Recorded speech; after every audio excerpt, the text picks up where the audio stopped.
سلام، اینجا استودیو مرکزی رادیو موجر است و شما تحولات این ساعت تاجیکستان و جهان را در نشر خبرهای روز مستقیما روی موج رادیو موجر میشنوید. امروز 17 نوامبر 2020 سال است و ما خبرهای این ساعت را از روسیه شروع میکنیم.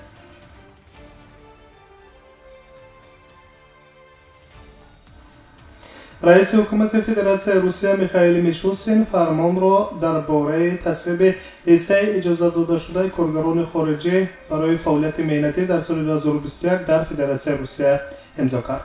حجت دخلدار در پورتال رسمی اینترنتی اطلاعاتی حقوقی فدراسیون روسیه نشر گردیده است.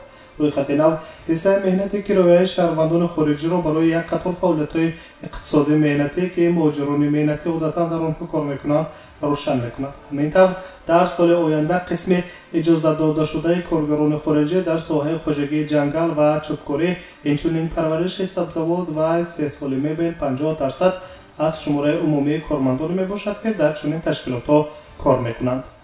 در بخش ساختمانی رقم 8% را تشکیل می‌دهد که در نقلیات مسافربر زمینی از جمله بارکشانی تنها 24% از حجم عمومی جایهای کاری خالی را مهاجران در بر خواهند گرفت.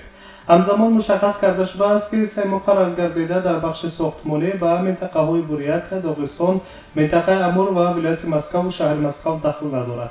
اداره کنی اموال غیر منقول با پول در اساس شرطنامه از جانب خارجیان 70% از قوه کرایه جدا کرده می شود. قریب 70% مهاجران می توانند در ساحه منزل، ساختمان و کمونالی برای خدمت رسانی به بناها و حدودهای آنها در سال 2021 به خود کار پیدا کنند. آمده است در قرار تصدیق گردیده حکومت فدراسیون روسیه زیر امضای میخائیل میشوستین رئیس حکومت.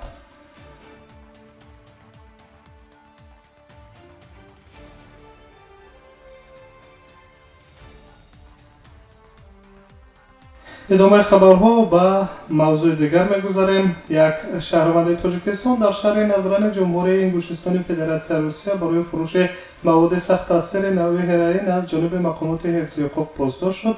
خبر می‌دهد مقامات کارهای داخلی منطقه بازداشت در شهر نزران هنگام گذراندن چاره‌بینی‌های فوری جستجویی از جانب کارمندان ریاست مبارزه با موادهای نشه‌دار وزارت کارهای داخلی جمهوری انگوشستان فدراسیون روسیه صورت گرفته است. در خبری که در سامانه وزارت کارهای داخلی جمهوری انگوشستان فدراسیون روسیه نشر گردیده است گفته می شود که شهروند تاجیکستان سال تولدش 1992 که در مسکو ثبت نام شده است به حیث گمانبر در فروش موادهای نشه‌دار بازداشت گردید و هنگام گفتگوی شخصی از او تقریبا 65 گرم مواد نشه‌دار نوعی هروئین دریافت و مصادره کرده شد. علیه فروشنده موادهای مخدر بر اساس ماده 228 کدکس جنایتی فدراسیون روسیه استحصال، فروش یا انتقال غیرقانونی موادهای مخدر به مقدار کلان پرونده جنایتی آغاز شده است و در این سمت کارهای تفتیشاتی ادامه دارد. در صورت اثبات گناه نفر گمانبر را تا 20 سال زندان تهدید می‌کند.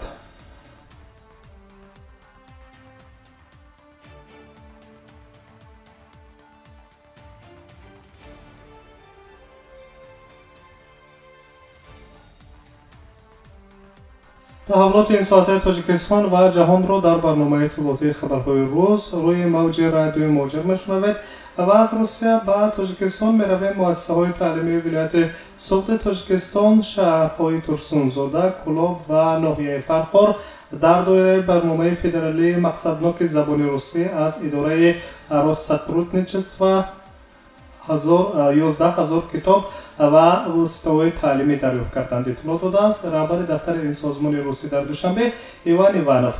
گفته می شود که تقسیمات کتاب‌ها با زبان روسی در آخر ماه گذشته در مکتب‌های شمال، جنوب و غرب تاجیکستان در دایره برنامه هدف فدرالی زبان روسی صورت گرفته است. و گفته رهبر دفتر نمایندگی روساترودنیچstvo در دوشنبه ایوان ایوانوف این زمان در تاجیکستان توجه به زبان روسی یک بار افزایش یافته است و حالا در سطح خیلی بلند قرار دارد.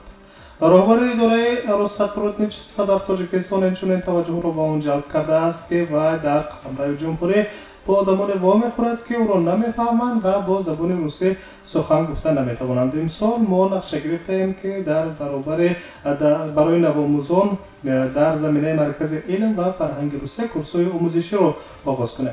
یعنی زبان روسی همچون زبان خارجی در این کورس ها خواهشمندان می توانند اشتراک کنند و به آموزش زبان روسی پردازند. گفته است رهبر دفتر نمایندگی مقامات Россотрудничества روسیه در جمهوری تاجیکستان ایوان ایوانوف.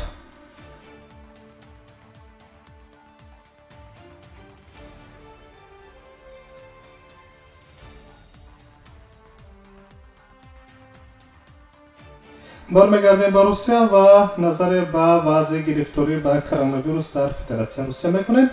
در روسیه بر اثر سرایت کرونا ویروس در یک روز 442 نفر جان خود را از دست دادند. این حالت از آغاز پاندمی حداکثر است. شماره حالت‌های تصدیق شده یک شبانه روز گذشته از سرایت این وبا 22410 عدد زیاد شده است. تعداد فوت‌ها با سبب سرایت کرونا ویروس در روسیه در یک روز 442 نفر را تشکیل کرده است که این آمار از دوره آغاز پاندمی حداکثر گفته می شود. نسبت به یک روز پیش نیز این حالت 139 عدد زیادتر است. در ستاد فدرالی فوری مبارزه علیه سرایت کرونا ویروس در فدراسیون روسیه امروز سه‌شنبه 17 نوامبر به رسانه‌ها اطلاع دادند که در مجموع در تمام دوره سرایت کرونا ویروس در 85 منطقه روسیه 33931 بیمار از این سرایت خوفناک فوت دیدند. فوت شرطی بیماری طبق حساب‌های ستاد ضد اپیدمیکی در روسیه در سطح 1.72% باقی مانده است. مرحله نهایی فوت بیماران را تنها پس از به اوج رسیدن اپیدمی معین کردن ممکن است گفتند در ستاد. شماره بیماران خارج شده از مؤسسه‌های طبی در تمام قلمرو روسیه که قبلا به آنها کرونا ویروس تشخیص داده شده بود در یک روز 22055 نفر افزایش یافت که این شماره نیز از آغاز پاندمی حداکثر گفته می شود. در مجموع 1,475,904 نفر علاقه از سرایت کرونا ویروس صحت شدند. موافق معلومات ستاد حساب بیمارانی که از کرونا ویروس شفا یافته‌اند در شمارش عمومی به 74.9% شماره عمومی سرایت یافتگان برابر می‌گردد.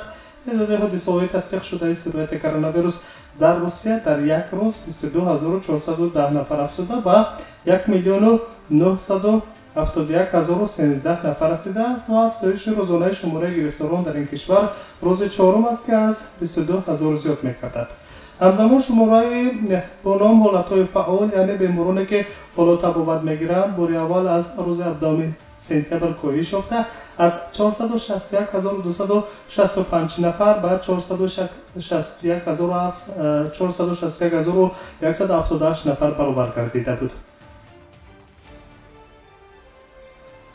مثل روزهای پیشتر شماره از زیادی سرایت یافتگان در مسکو به قید گرفته شده است که تعداد دقیق آن در یک روز گذشته 5882 حالت نوی سرایت را در بر میگیرد. بعد از شهر مسکو با 2130 حالت سنت پتربورگ، 839 حالت ولایت مسکو، 407 حالت ولایت نیژنی نوگورود و 351 حالت سرایت یابی در ولایت آرخانگلسک در به قید گرفته شدند که در پنجگانه‌های اول اینها قرار دارند.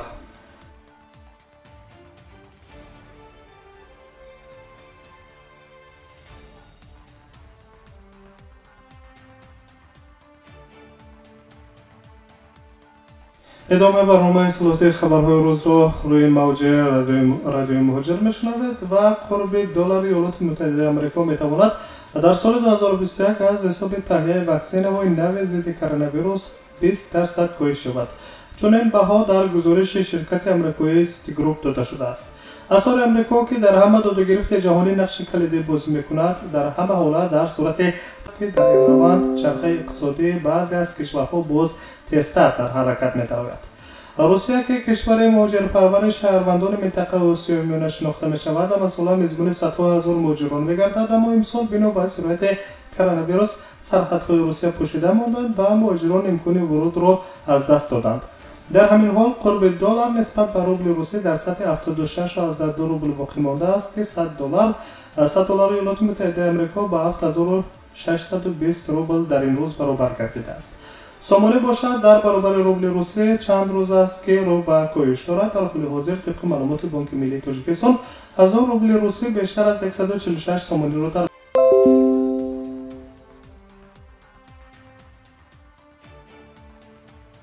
دوام بیش از 10 دقیقه تحولات این ساعت تاجیکستان و جهان را شما مستقیما در روی موج رادیو مهاجر شنیدید. سلامت باشید و در ساعت‌های بعد انتظار خبرهای تازه بمانید.